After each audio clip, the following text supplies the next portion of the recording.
are in the middle of the first chapter. We're still not going to finish the chapter today. We're going to do a segment, which I think this segment itself is quite ambitious. So let's see if we get through this segment at least, because we have a lot to talk about. Even though it's short, in the text it's short. There's a lot to talk about this week. Last week, we asked the question, how can it be? We asked the question from the perspective of the Bahag, right? The Bahag who says that faith in God is not a mitzvah, it's not one of the 613 commandments. And last week we explained his reasoning, because you can't have someone cannot command you to believe that they exist. That itself is a contradiction. The very fact that you believe that they are commanding you, right, means that you already believe that they exist. If you were to attempt to follow the command, if you were to take the command seriously in any capacity, that means that you already believe that they exist. So we answered, I believe it was the Abarbanel's answer, if I recall correctly, that when we say there's a mitzvah to believe in God, we don't mean that it's a mitzvah to believe just that God exists. The idea that God exists cannot be a commandment, because it precedes all commandments, as we just explained. Rather, the mitzvah is to believe something about God, not just to believe that God exists, but to believe something about the nature of God. The Rambam says that what we're to believe in the nature of God, the mitzvah is to believe that He is the first and most perfect of all beings, right? That He does not require anything else to exist, but everything else requires Him to exist. In other words, it's to believe to some extent in the perfection of God. And then we explained at the end of last week's class that according to the at the end of last week's class, we explained that according to the Kabbalah, this is also not something which requires faith. The perfection of God, God being the first of all beings, that He creates that everything needs Him to exist, but He needs nothing else to exist, this itself is also not a matter for faith. Faith is for things that you can't know. And the Kabbalah, and the perspective of the Kabbalah, is that to know that God is the most perfect of all beings is also something that you can know intellectually. And therefore, it's not something that you need faith for. Rather, we said that faith is for the aspect of godliness which is above intellect, right?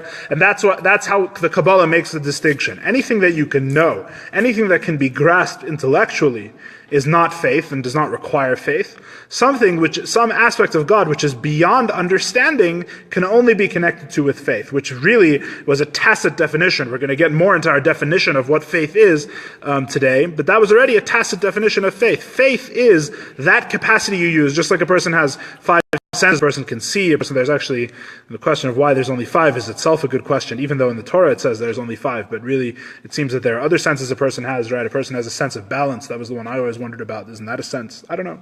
But there's 5. Even Torah says there's 5. It's not just something you learn in grade school. And in addition to the 5 senses and all the other, and apprehending things intellectually, and emotions, all the things that the soul can do, all the faculties that we have, there's something else which is called emunah, which is called faith, which is none of these things, which allows us to connect to something that we cannot understand. And that's where we left off last week. And this week we're going to get into more detail over what that means, and also more into this idea that of how knowledge and faith are distinct from one another. Okay, so I'm starting on page 21. I've marked where we're starting, where the pen mark is.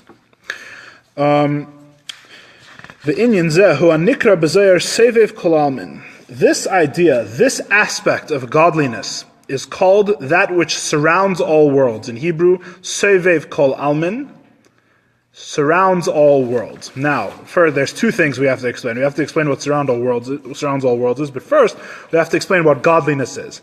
Godliness is a concept which is really, in Judaism, sourced in the Kabbalah. In other words, before the Kabbalah, right, like let's say you were learning Jewish philosophy, right, like you were learning the Rambam. And let's say the Rambam is talking about, what's a good example? Right, it says in the Chumash, it says in the Torah that God's presence, the Shechina, dwelled in the Mishkan. God's presence dwelled on this world. It dwelled on this, it dwelled on that. There's angels, there's messengers, there's the voice of God it talks about in the Torah, right? From a philosophical perspective, without learning the Kabbalah, without the more mystical, the more inner teachings of the Torah, anything that is not God, which represents God, is a creation and is of the world. Right? There's 2 things. There's that which is created. There's that which is limited, separate from God, the world. And in the philosophical understanding, that includes angels, the voice of God, prophecy, the dwelling of God within the world, all of these things which it speaks about in Torah, which sound like mystical things or things which are in some way connected to God, philosophically speaking, because of what God must be, that God must be infinite and removed from the world, it's a longer discussion, but everything that represents God must be something that is worldly, something which is separate from Him. It's as separate from Him as a chair or a table or a human being is, so are all of these things which represent God. In fact, the Torah itself, the words of the Torah, seemingly would be the same idea. It's something that God created in the world for us. With Kabbalah, there's an introduction of something else. There's still the Creator, there's God, there's the world, and then there's something in the middle, which is called godliness. And this is really the main innovation of the Kabbalah over all other Jewish thought, is that there's something which is not God, but is not a creation. There's something which there's a sense in which God expresses Himself, and that self-expression is not a full creation. It has a relationship with the Creator that is deeper and more reflective of the relationship more reflective of God than the relationship of a creator to a creation. Right? There are things which reflect Him, and there's different analogies we use. Sometimes it's called God's light, sometimes it's called God's speech, right? God's expression. All of these different things are what, when we talk about them in Chassidus, are godliness. And the main thing to take away from this idea, at least for our purposes tonight, is that we're not talking about God Himself. God Himself, as we're going to discover further on in the Maimer, is a different issue entirely from the levels and the different aspects of godliness that the Kabbalah talks about. The Kabbalah is not talking about God Himself. Neither of the two categories that we're about to explain are the actual Creator. They are different modes in which the Creator expresses Himself, right? Like, for example, the simplest example is a person when they're at home is a family member, and a person when they're at work is an employee or a boss or a worker.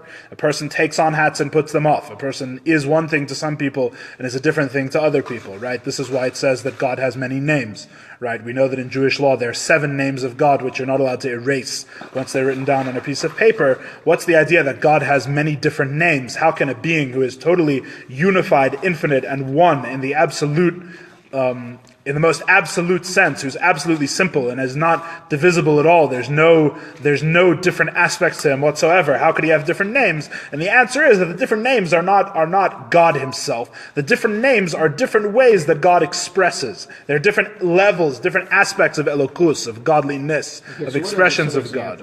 Pardon? What's in the middle between godliness? We're about to talk about it. That's why the preface. Because without the preface, you may get confused, God forbid, and think that any of these different things are talking about different gods, which was the historical concern learning Kabbalah. That's why you hear things like what it says in the Mishnah, that you're only supposed to learn Kabbalah, if you already learned the whole Torah first, and you have a wise teacher, and you're over the age of 40, and you're married, and all these things. Because the danger of the Kabbalah is that a person can mistake the different aspects of godliness and the different expressions of God for God Himself, and that is a road to idol worship. And in fact, historically speaking, we do believe that some of the historical idol worship in the world, like for example Indian Far Eastern paganism, are rooted on true ideas within the Kabbalah. But they misunderstood, or the idea that there's really only one God ruling over everything was perverted. But that's an issue for a different time. Okay. So this idea that there is an aspect of God which is beyond intellect and which can only be connected to through what we're calling faith, through emunah, is what's called sevev kol almin, the aspect of godliness which surrounds all worlds. Now, what you immediately think of is something like a force field or something that's wrapped around the universe or something like that. The Alter Rebbe in Tanya explains that's not the idea. That's not why it's called surrounds all worlds. When we speak of the aspect of godliness which surrounds all worlds, we mean the aspect of godliness which is not invested within the limited creation. The aspect of godliness which is not invested within the limited creation. And the reason why it's called surrounding is because it may as well not be here. For the ability that any creation has to detect it. In other words, this is God as he expresses himself, very generally speaking, in his infinitude. It is God as he expresses himself as an infinite being. It's not God himself. It's God's infinite expression. It says that it's the perfection of everything. Everything that possibly can be, anything that is, anything that would be, the summation of all infinitudes in one expression is called Sovev Kol Almin. It's called the light which surrounds the worlds, and it surrounds as opposed to is invested in or fills, which is the other level that we're about to speak about. This is also referred to elsewhere. Very generally speaking, Sovev Kol Almin is known as Oren Sof, God's infinite light, which is a term you may have encountered elsewhere in the Kabbalah. It's the same idea, generally speaking. Unless there's specific distinctions made in the Mimer, you can roughly assume they're about the same thing. God's infinite light, God's infinite expression, which is not invested in the world. Sovev Kol Almin. This aspect of godliness is the aspect which can only be related to by faith. You cannot understand it. That's the distinction we're drawing. This is an aspect of God's expression which can only be known through faith. And that's why there is a command of faith. But the other level, the level of godliness which fills the worlds, upon this we do not need faith. Okay, that's the next idea. Okay, so for this we don't need faith. What's the godliness that fills the worlds? We're very familiar with it, because really the godliness that fills the worlds creates everything with which we're familiar, everything that we see around us, every limited creation, from the table to the chair, stars, planets, the whole universe, every physical creation, every idea, even the spiritual creations that we have access to, ideas or things that are more abstract. All of this is mamale kol almin. Mamale kol almin means God as he fills the worlds. So in other words, God expresses himself in two ways. Why is a good question, perhaps for a different time. God expresses himself in two different ways, in a way that is infinite and remains above the world, and he creates the world and an aspect of godliness which is limited and contracted and invested within each and every creation. So in other words, like for example, in the creation story in Bereshis, in the book of Genesis, where it says God says, "Let there be light," right, or let there be plants, let there be animals, right? All these different pronouncements. Let there be a sun and a moon.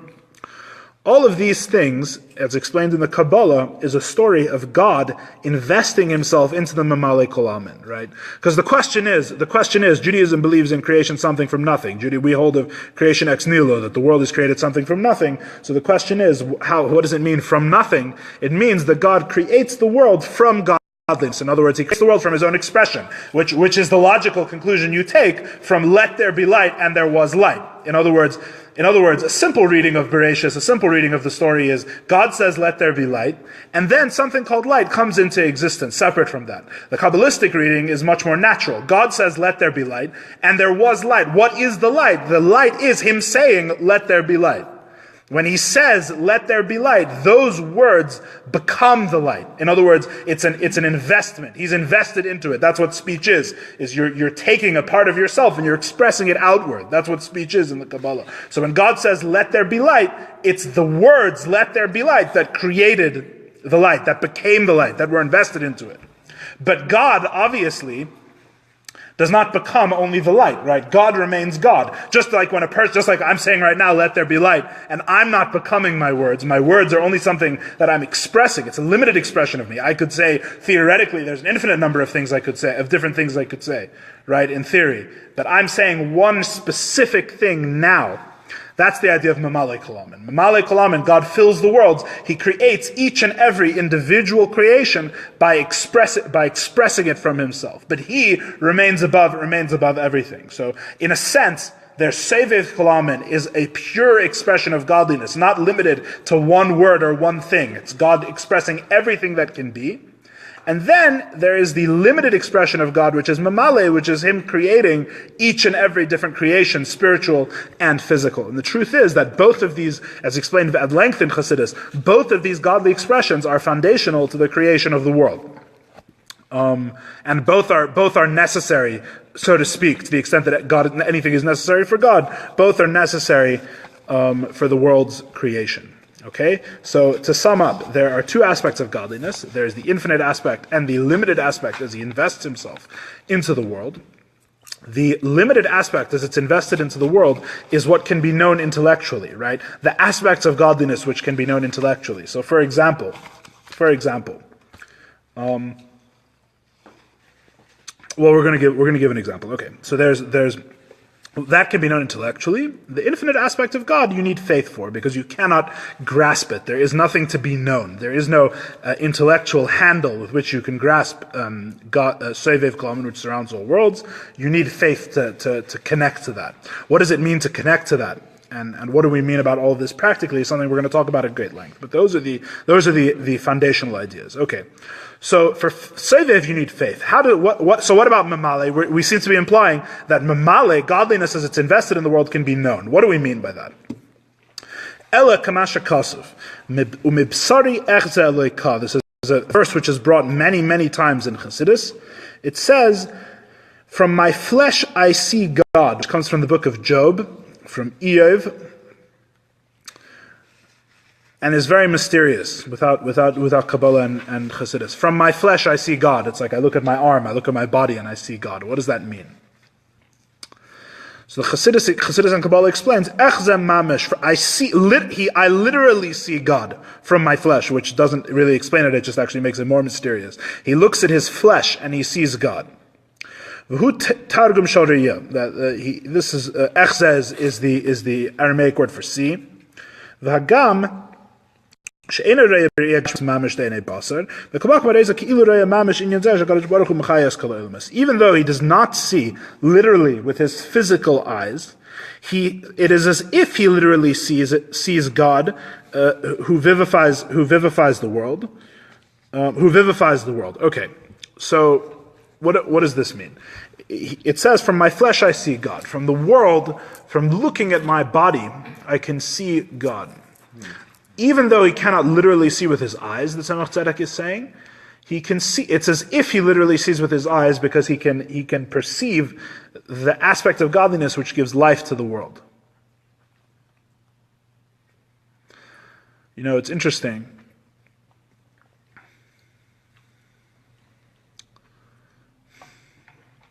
Let's go back to the difference between the philosophy and the Kabbalah, right? So let's say the Torah says, right, that God took the Jewish people out of Egypt with an outstretched arm, right? So we spoke about last week how there's different ways of reading that, right? The traditional way, because Jews were not inherently philosophical. There was no need to understand this in any other context except it says it in the Chumash, so it must be true. Initially, people thought God literally had an arm. Why not? Right? In other words, you didn't think about the issue. You didn't really think about how it's impossible for God to have an arm. The book says God has an arm. It's simple faith. God has an arm, right? Like a Moroccan grandmother. You know, the book says God has an arm. God has an arm. Then when people tried to understand it, they realized that didn't make any sense, because what God is infinite and lacking in a body. He obviously can't literally have a physical arm, right? So the philosophical books of Judaism explained God, the outstretched arm, as a metaphor, right? Very, very, very simple. It's a one-stop shop. It's a one solution for everything. Everything that's wrong in the Torah that doesn't fit with our understanding, you just say it's a metaphor.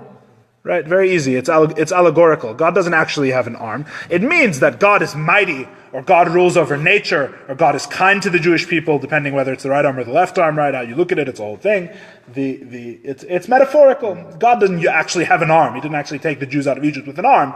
God has kindness, and he was kind to the Jewish people, so that's what we mean. And the philosophy will go further and explain that God isn't really kind because you couldn't limit him to being specifically kind. He acted in a way which a kind person would act, and that means that we call him kind, which is why we use the metaphor that he used an outstretched arm, because people relate to that much easier. It's the anthropomorphism that he took the Jews out of Egypt with an outstretched arm, and it's a metaphor. And the thing is that once you open the idea that something in the Torah is metaphorical, right?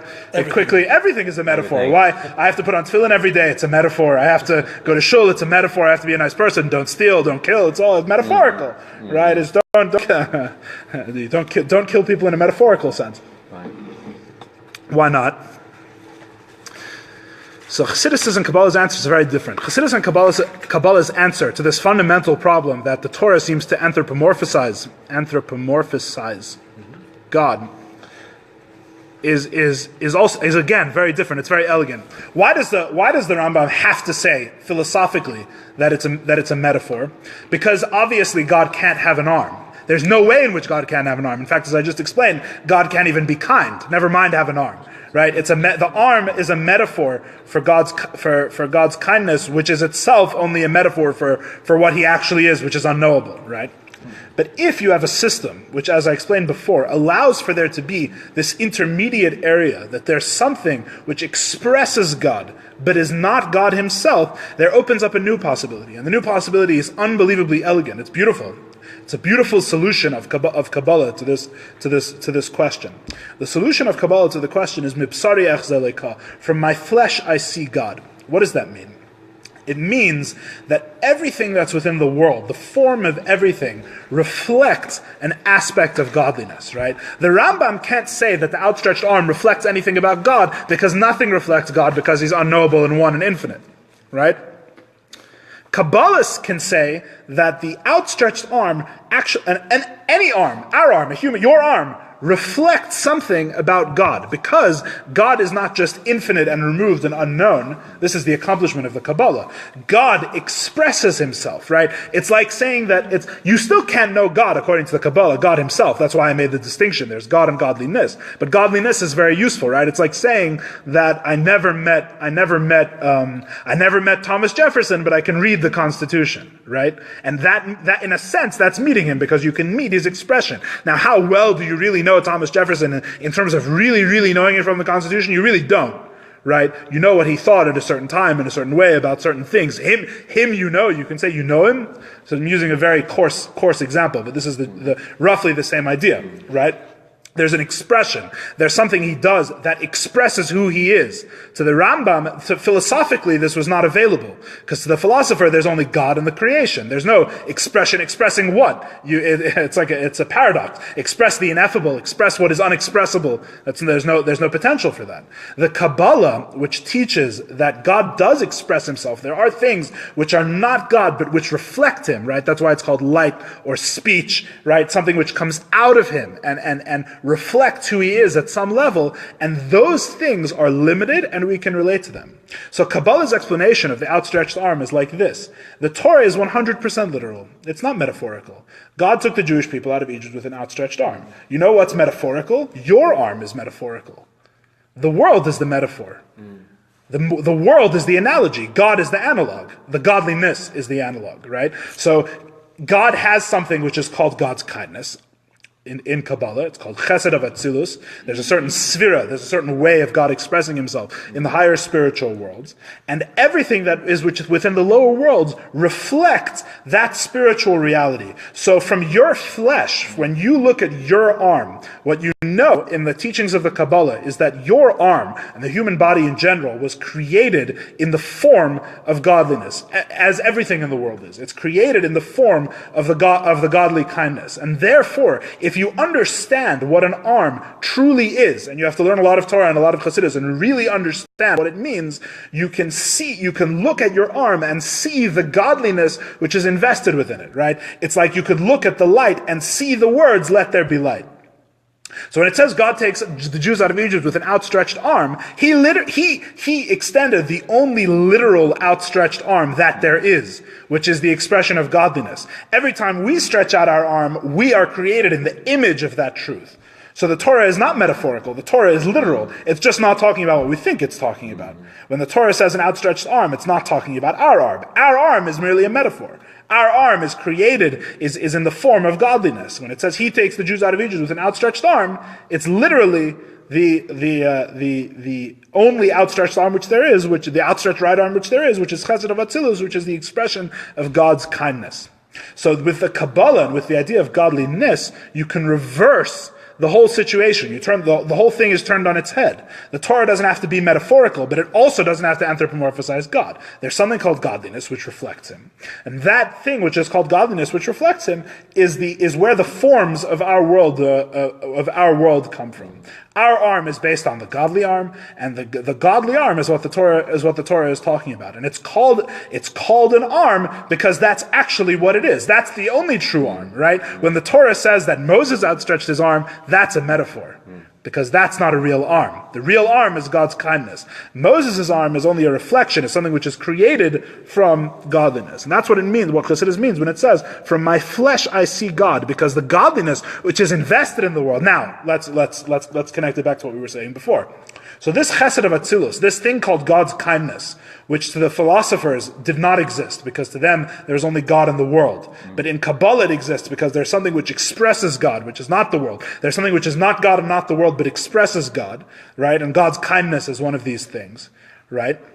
God's kindness, which is a limitation on him. It's him saying, let there be a specific thing, like I was saying before, right? It's not God in his infinitude. It's a specific thing. It's kindness, right?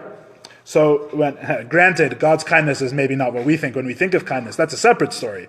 We may not know exactly what it is, but the fact remains, it is something. In other words, as we know, there's in the spheres, for example, in the 10 spheres of Atzilus, of which kindness is one, we know that there's severity on the opposite side, right? And God expresses himself in both of these ways. So clearly, they're not the pure infinite expression of everything, right? There's one thing, and then it's its opposite. They're limited. There's a duality. There's two different things. Right? This is mamale kolamen. This is God creating a specific thing. This is God at the very highest and most refined and first step of God investing himself in the world. Would be him saying something like, let there be kindness, right? As an example, Chassidus explains that, whatever. I don't want to confuse the subject more. So the highest expression of mamale kolamen, of God filling the worlds, of God not being infinite, but creating specific, limited creations, is this thing that we're talking, is this godliness that we're talking about, is the real outstretched arm, God's kindness, which the Torah is referring to when it says God took the Jews out of Egypt with an outstretched arm. So that aspect of godliness we're saying now is knowable.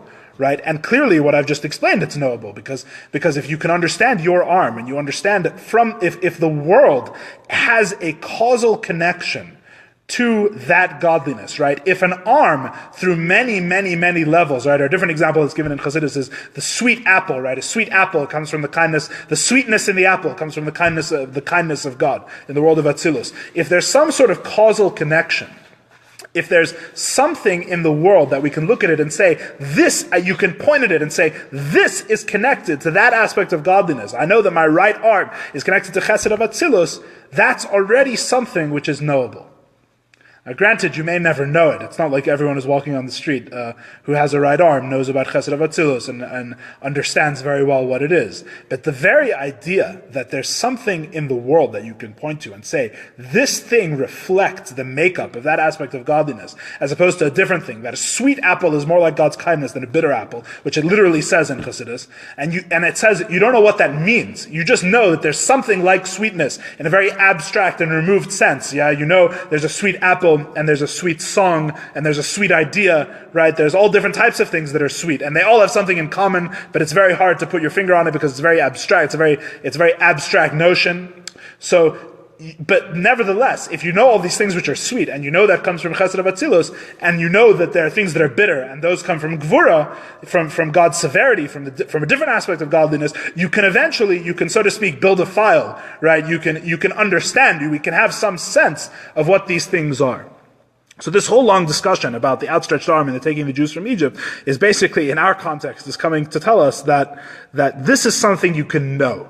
God, as he invests himself to be certain things, whether it's kindness or severity or anything else the way that God expresses himself, these things are knowable. Even if we don't know them, they're at least knowable. A person can know them. They're in the world. God's kindness was invested in the world, in a sweet apple and a right arm and many, many other things. Yeah?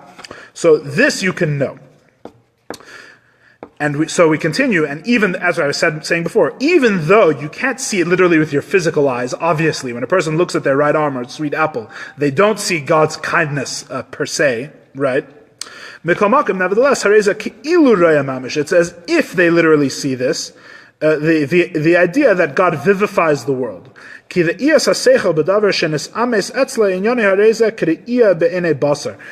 when your mind sees something, Chassidus talks a lot about the mind, right? There's lots of different things that the intellect does.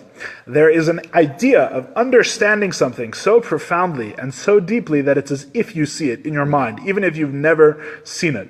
And Chassidus explains in the difference between hearing something and seeing something, that sometimes hearing something can give you a very, in a sense, a more deep and less superficial connection to something, right? Like, for example, if you just seeing something versus hearing what they have, seeing someone versus hearing what they have to say, right? That's a different idea.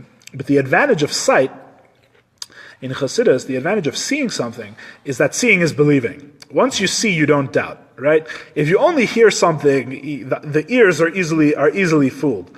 But when you someone sees something, then you try and convince them out of it, right? You try and convince them that thing didn't happen or that thing wasn't real. Seeing has the power to make something real for us. So when it says from my flesh I see God, it doesn't mean you actually look at your arm and see God's kindness, in the world of Atzilus, which is very high and refined spiritual world. What it means is that you can learn enough about this concept and use examples from the world that are true examples, and you can come to an understanding that's so deep and so profound that it's true to you as if you see it. And that's the ultimate goal in learning about all of these things in Chassidus, that you should learn about it and understand it so well that it's as if it's before your eyes. And that's why it says, from my flesh I see God. The recognition of this truth is why it says, from my flesh I see. And so these aspects of godliness can become true to a person just like the life of his own soul, the vitality of his own soul. Because there is a soul which is invested in the body and gives it life. The body does not live from itself alone. Which is the very because the body on its own. Shows you how highly Chassidus views the body in some context. The body on its own is an inanimate object like meat and bones, which are in the pot or a cooked dish. In other words, man is meat. The body alone, without the soul, is just meat and bones. Steak. T-bone. So, I used to have this question when I first went to yeshiva. I used to have this question, like the body. It says here the body lives only from the soul, and this is our example of something that's clear, that you know and understand very deeply. And I used to tell them that I used to ask the rabbis in yeshiva that this isn't something that I know and understand very deeply. Medically, the body medicine doesn't recognize a soul really. The body lives on its own. The body is alive on its own power. The body dies when when the actual body becomes corrupted in some way and the person dies. What's this idea that everybody understands very profoundly that their soul gives life to the body? He asked me very clearly. One of the rabbis asked me, and I think this really made me think about it a lot more. It was a bit deeper thinking. He said, "So what makes a person alive?" I said, "I don't know. Their heart is beating." Right, a person's heart is beating. Maybe that's enough. So you can say they're alive. So he said, "Yeah, but what makes the heart beat?" Which I thought that's a bit of a crazy question, because if you think about that, you can go through high school biology and you could have thought about this and you thought you understand everything. So what makes the heart beat? Very simple question. So why is it that this strange sort of amalgamation of flesh and all of these things coming together suddenly becomes a thing that's alive? It's a mystery that remains, a mystery that I'm not sure I've read anywhere that really explains how is it alive? What makes it alive? By what power is it alive, right? And it's not just the human body.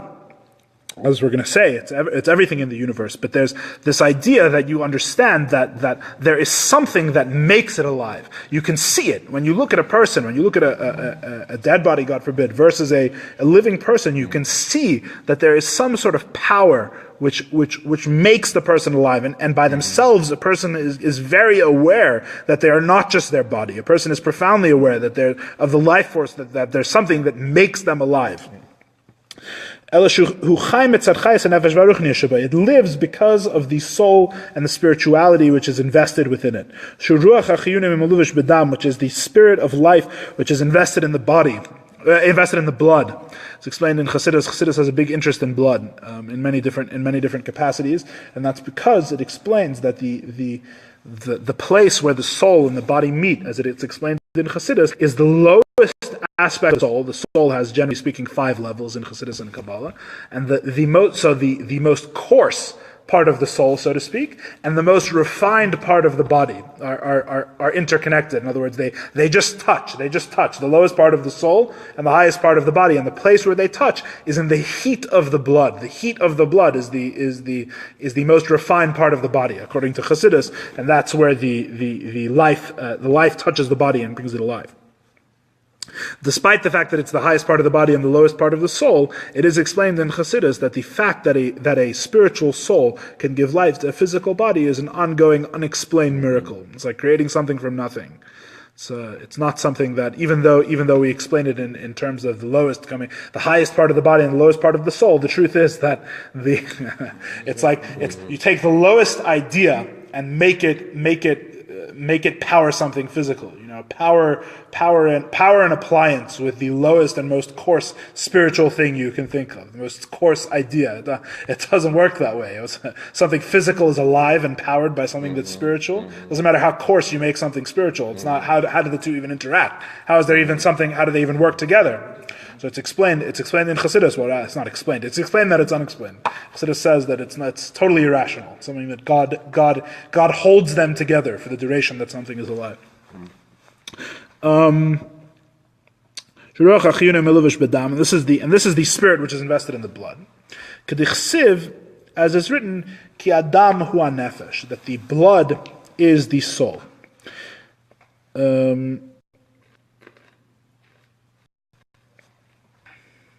Talking about, if I'm not mistaken, no, I'm not exactly sure in what context. Probably in the context of eating blood, probably, which you're not allowed to do, because the blood is the soul. It's a different story. Ve'im kain, hagam shema elam le'ra adam mahus hanefesh shebei eich umahi. So if so, even though a person never sees his soul, he never sees its mahus, he never sees what it is. Eich umahi, he doesn't see how or what the soul is. Nevertheless, its existence is clear to him intellectually. And this is what we mean by the seeing of the mind, that it's true, like as if he saw it with his eye, literally. So in other words,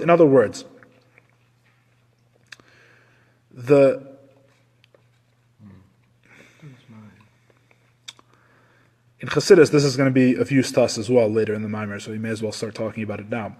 In Chassidus, there's a lot of different ways. Two of the ways to divide how you know about something are what are called the Metzias and the Mahus. This isn't really just a Chassidus idea. This idea is very old. There's the Metzias and the Metzias, which comes from the Hebrew word for nimtza, for exist, or literally find. The active of it is to find something, to look for, or you discovered something. Reality, realizing something. You realize it, you find it. Yeah, I always thought finding it is very interesting. So the way that something exists is that it's just found here. It's like a technicality. It just happens to be here. It's interesting. The linguistics of it is poetic. But there's the metzias. There's the fact that something exists. Mm-hmm. And then there's the mahus, which literally comes from mahu. What is it? Or as is sometimes translated as the essence of the thing, but the essence is very misleading, because there's a mashpia there's a teacher of Chassidus who likes to talk about how mahus, how essence is his least favorite English word, because it's a translation for many different things in Chassidus, and it means literally nothing. He asks someone, what's the essence? So they tell them it's the mahus. It's the mahus is the essence, and the essence is the mahus. What's the essence of something? I don't know. It's a word. It's very floaty and it sounds deep, but it doesn't mean what does it actually mean. The mahus is what it is. The mahus is the actual knowledge of what this thing is, as opposed to something else. A distinguishing factor. Etzem. No. Etzem, something else. He doesn't like essence, because so many things are translated as essence. Etzem is something else. The mahus is just what it is. You know why it's not an etzem? Because the etzem of a thing can sometimes be more like other things than the mahus is. The mahus is not the etzem, right? A mahus of a human being is what makes them a human being as opposed to something else, right? Like what makes them a human being as opposed to a dog, right? So humans walk on 2 legs, dogs walk on 4 legs, right? 2 legs good, 4 legs bad. It's the core. It's the etzem. No, it's not the core. It's not the core. Whatever. It's a different discussion. What makes it what it is? That means the core.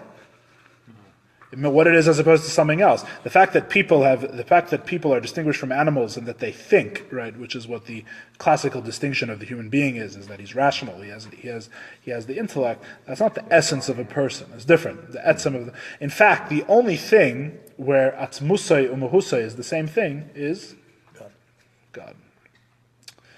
The etzem is something else. The etzem is more to do with the individuality of the thing rather than the type of thing it is. But okay. As I was saying, there's the metzias and the mahus. There's that the thing exists, and there's what the thing is.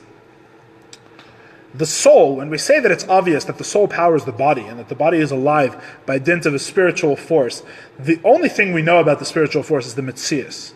We know that it exists, right? What it is, what is its nature? What makes this different than other forces or anything else? It's mysterious. Right? You only know it by its actions. You know it by what it does. You know it by what it accomplishes, right? Or to put it differently, you don't know from the sweetness of the apple, you don't know what chesed of Atzilus is. You don't know what the godly kindness is, as I was saying before. You just know that there is such a thing. There is something that's more like sweet than it is like bitter, in some sort of infinite godly sense, whatever that means, right? So you don't know what it is. You don't meet it face to face. You don't know it deeply, but you know that it's there. And we're saying that the fact that it's there is enough for seeing, right? It's similar to seeing. In other words, you can see something and have no idea what it is, right? You just see something. You see something standing over there that you've never seen before, right? You see a hypercube in 4 dimensions, right? It would probably fry our brains. You see something that you never knew such a thing existed before, and you see it. You say, wow, that's a weird thing. I have no idea what that is. But if someone were to come along and try and convince you that you did not see it, it wouldn't fly. So who are you going to trust, me or your lying eyes, right? It's the obviously I saw it. Obviously it's there. Obviously it's real. What is it? I couldn't tell you, but I saw it, right? This is the way that we, generally speaking, relate to Mamalei Kolamin, relate to the godliness which fills the world, right? We know that it's there. And we can feel, even though the higher levels we may not be able to feel in a visceral sense, at least the fact that we are alive, and we are alive by dint of a spiritual force, this we feel. And no one can tell us that we're not alive. No one can come and say that there's no soul which is enlivening me. I'm alive right now. I know it profoundly. I just don't know what that force is. It's the same thing with the godliness that's invested in the world. We know that you can know that it's there, and be so intellectually certain that it's called seeing, even though you don't know what it is. And that's what's called seeing of the mind, with the mind's eye. Which is its veracity is as powerful as if you see it.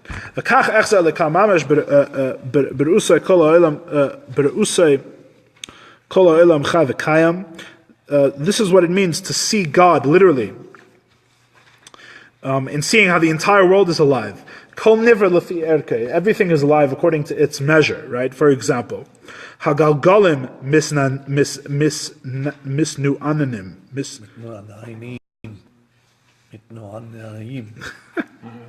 The heavenly spheres are moving, right? The planets revolve in their on their axes, and they go around, and the stars move, and the planets move. Everything's moving. The question is why they move, or what sets them in motion, right? And the modern answer of science is very similar to the modern answer of biology, right? It's why is a person alive? Because the heart beats. Why do the planets move? Gravity, or whatever the force is. They were thrown into motion by the explosion of the Big Bang. You just have to ask what's powering gravity? It's a really good battery. Gravity's been running since the beginning of the universe, 1 million billion years ago. and it's not any weaker than it doesn't grow weaker. You'd think most things would grow weaker. The electromagnetic force doesn't grow weaker. The strong nuclear force, the weak nuclear force. These things, for some reason, just seem to keep going mysteriously. They're alive. The sun. Everything. So, in other words, when we say the motion of the spheres, we mean that why do they keep moving with the same force, with the same power? Why are their motions, so to speak, unaffected by time? Because that's a reflection of their soul. It's a reflection of the investment of God in the world. So too the earth has in it the power to grow grass and to grow trees which produce fruits. There's this life which we see even in the very earth. Even dirt is invested with life and a spiritual force. Animals feel, right? Animals are alive. And so too man's soul. All of these things are things that can be understood clearly with the intellect, that there is a spiritual force involved. And therefore, all of these things are God as He's invested within the worlds, and therefore, none of these things are things which require faith. These are all things which are knowable. Because the entire universe is like one large body, which is 500 years journey wide, which is something that it says in the Gemara. Please don't ask me what it means.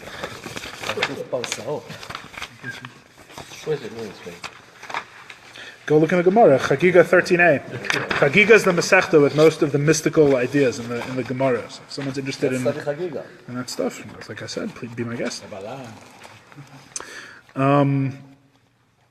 The point is, I think for our mimer, is not so much the 500 years wide part, which is interesting, but rather the idea that the whole universe is like a body. In other words, the analogy that we're saying is that just as the body has a soul which is clearly perceptible, that it's there, so too the universe as one large entity, as one large creation, has the same thing. It has a godly power that's within it. There's a soul within the universe that drives it. God as a soul for the universe is not really God Himself. It's Mamale Kolamin. It's God as He expresses Himself within the worlds. From where does this life force within each individual spring, where does it come from? This is the godly life force, which He bestows generally.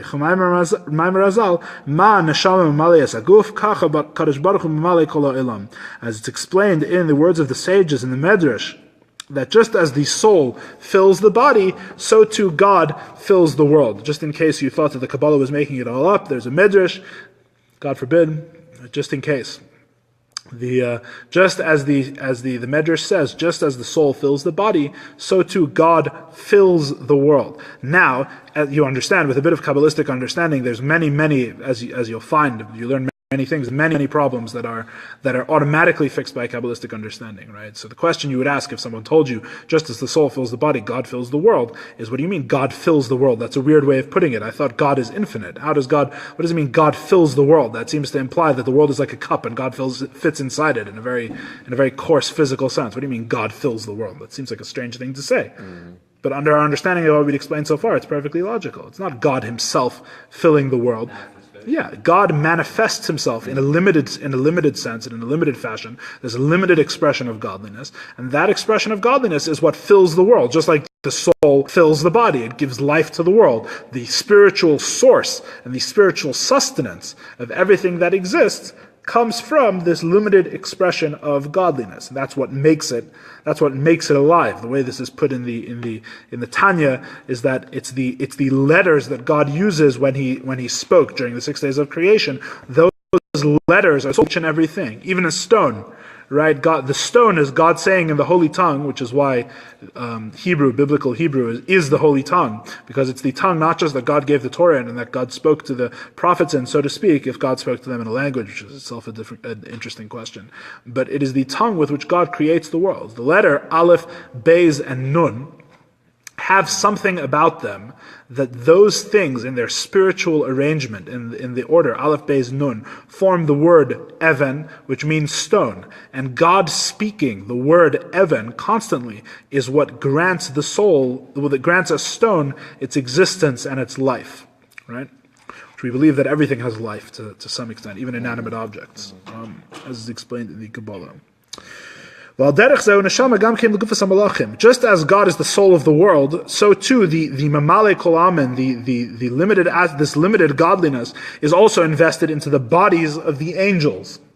The idea that angels have bodies is a very Kabbalistic idea. Philosophy also would have major issues with that. We're not going to go into it. The idea until Kabbalah is that an angel is essentially a disembodied intellect. They don't have bodies. Kabbalah, everything has a body. Everything that's not God has a body, more or less, one way or another. We don't not everyone's so literal, not in the coarsest sense of the term, but every light has a vessel, every soul has a body. And so to this extends to the angels as well. All the supernal beings, they too have a body. They have spiritual bodies, whatever that means. Spiritual body sounds almost like a contradiction in terms, right? That's why it's a Kabbalah thing. Their vitality comes from God investing His life within them. I think, if I may be so bold, and this is my own thought, so take it with many grains of salt, but I think the reason why the Rebbe adds in the end here that it's the angels as well is because under the understanding without Kabbalah, you might think that the angels, being purely spiritual beings, can exist without God.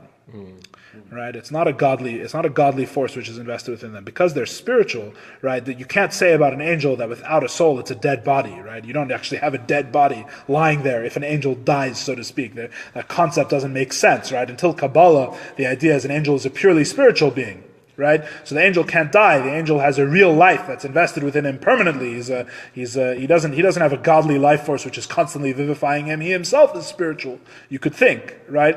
That's not true. As Kabbalah giveth, so it taketh away. The angel itself has a body, and the angel's soul, just like the soul of everything else, is a constant expression of God as he creates the limited beings. The angels, and so really all the spiritual worlds and all spiritual expressions, of which there are many in the Kabbalah, none of them exist without God creating them constantly. We learned how this in the last Mimer. Spiritual worlds are creation. They don't exist on their own. Right, absolutely. In fact, I can tell you this little thing in the Tanya where it talks about this, the idea that God, the words that God speaks in the 6 days of creation are what give life to each and everything. There's an interesting little what's called in Hebrew a diuk, which is very hard to translate into English. A diuk. Which means diuk means like a precision, an accuracy, but that's a terrible translation. It means there's a specific use of language that implies something that at the surface level you may not really realize is even there, which is also a terrible translation. So I don't know what to translate it. That's what a diuk. There's an exactness, an accuracy, but the question, you say an exactness that doesn't really capture it. A diuk is like there's a thing here that it's trying to say that it says with the precision of the language. And what it says is,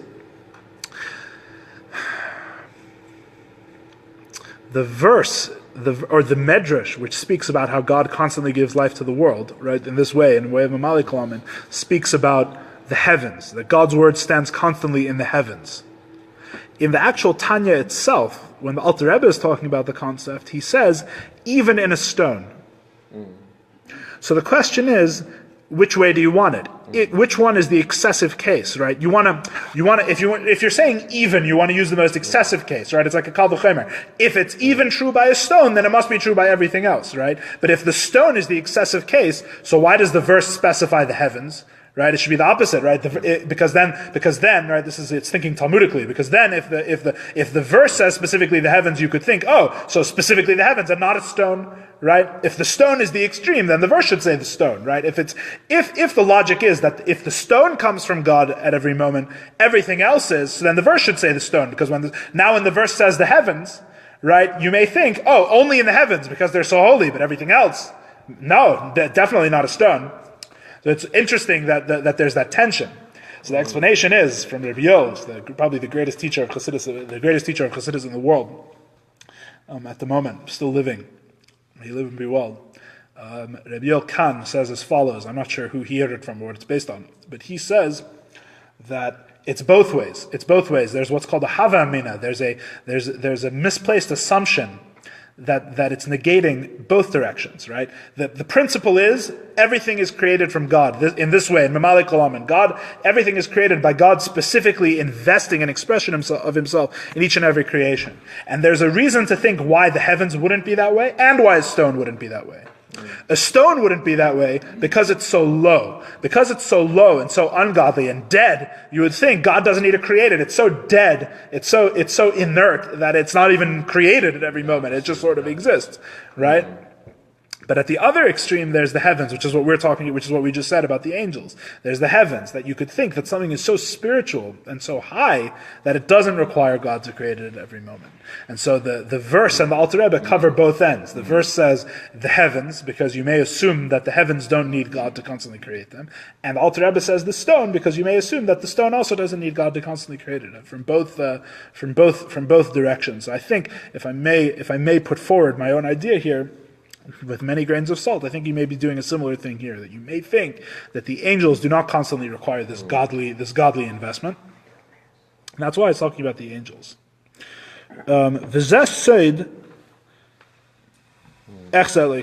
This is the idea of I see godliness from the flesh. In other words, to sum up, I see that God exists, that there is a spiritual power invested within everything that is created, even though I don't know the nature of that power. And it's called seeing because you can understand it intellectually well enough that it's as if it's before your own eyes. Literally seeing with the mind's eye, as if you were seeing it with your physical eye. And if so, and really this is the purpose of this whole long discussion, if so, you don't need faith for any of these things. If there's a way of grasping it intellectually, that you can know it so clearly, so well, that it's as if you see it with your own eyes, for that you don't need faith. Faith is not for what's known. And this falls, for the Kabbalah's purposes, this falls within the purview of what's knowable. If there, in other words, it doesn't mean something that the average person on the street necessarily knows. It means something that is at all knowable. If you were to ever encounter this thing, you would be encountering it with your mind, not with your emunah, not with your faith. Because faith is not possible except for something that you do not see with your eyes. Faith is something that's unknown, something that you don't see. And since this thing is seen by your eye, why do you need faith on this? This is where we're going to stop here. So, to sum up today, there's two levels of godly expression in the Kabbalah. There's the Seviv Kolamin, there's God expressing himself infinitely, not creating any specific thing, but rather just his pure infinite expression. And there's Mamale Kolamin, which is God, Seviv Kolamin means surrounding the worlds, and there's Mamale Kolamin, which is God filling the world, which means God creating, expressing godliness for each and every individual creation. And the Mamale Kolamin is that aspect of godliness which can be understood at some level. And therefore, for that, you do not need faith. Faith is for Seviv Kolamin, the infinite expression of godliness, which is not invested within the creation of the world in any way, and cannot be known intellectually or through any of the regular channels. It can only be known through faith. Yeah, and that's why you can only connect to it with faith, according to the Kabbalah. Do you have any questions?